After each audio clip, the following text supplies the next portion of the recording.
मेरा नाम डॉक्टर बलिराम संभाजी बुक्तरे, सहयोगी प्रोफेसर, महाराष्ट्र उदयगिरी महाविद्यालय उदगीर, जिला लातूर, महाराष्ट्र से। मेरे प्रपत्र का विषय है बेघर कहानी में जमीन से कटने का दर्द।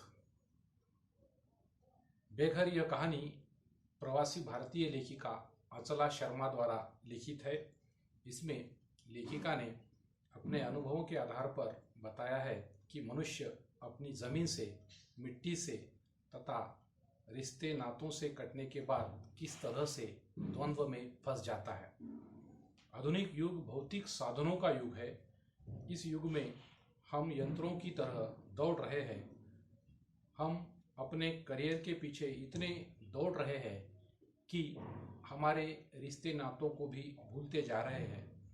पैसों के पीछे दौड़ के कारण हमारी संवेदनाएं, हमारे कर्तव्यों को हम भूलते जा रहे हैं। यह कहानी अविनाश और उसकी पत्नी उमा की कहानी है।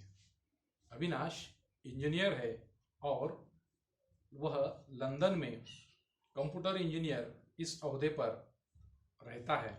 15-20 साल पहले अपने परिवार वालों के मना करने के बाद भी वह लंदन चला जाता है और करियर के पीछे दौड़ने लगता है। वहाँ पर उसने एक छोटा सा 3 बेड वाला फ्लैट भी खरीद लिया है। अपने सारे रिश्तेदार दिल्ली में छोड़ रखे हैं।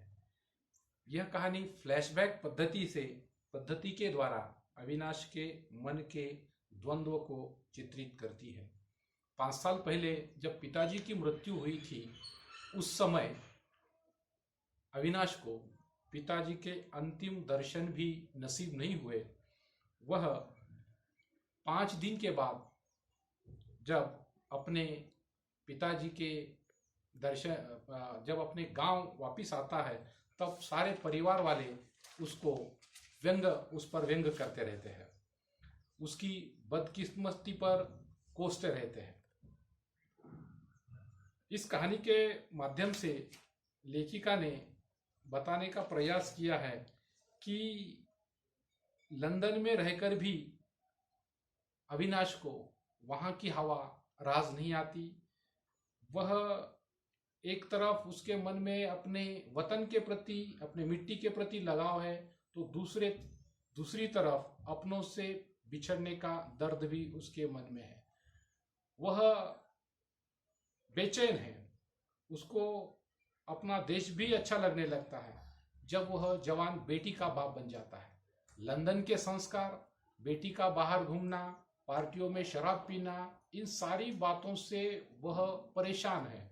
वह चाहता है कि वापस अपने वतन लौट चले और वहाँ के संस्कार, वहाँ के रीति रिवाजों के अनुसार अपने बच्चों को ढालने का वह प्रयास करने लगता है। जब वह दिल्ली वापस आता है तो टैक्सी ड्राइवर के द्वारा उसको पता चलता है कि यहाँ का भी माहौल अब पूरी तरह से बदला हुआ है। यहाँ पर भी आम आदमी की कोई कीमत नहीं है। यहाँ की पुलिस सामान्य लोगों को गालियाँ देते रहती है, गलत गलत बातें करते रहती है। यह सुनकर अविनाश को पसीना आ जाता है। वह सोचने लगता है, क्या यही मेरा महान भारत है?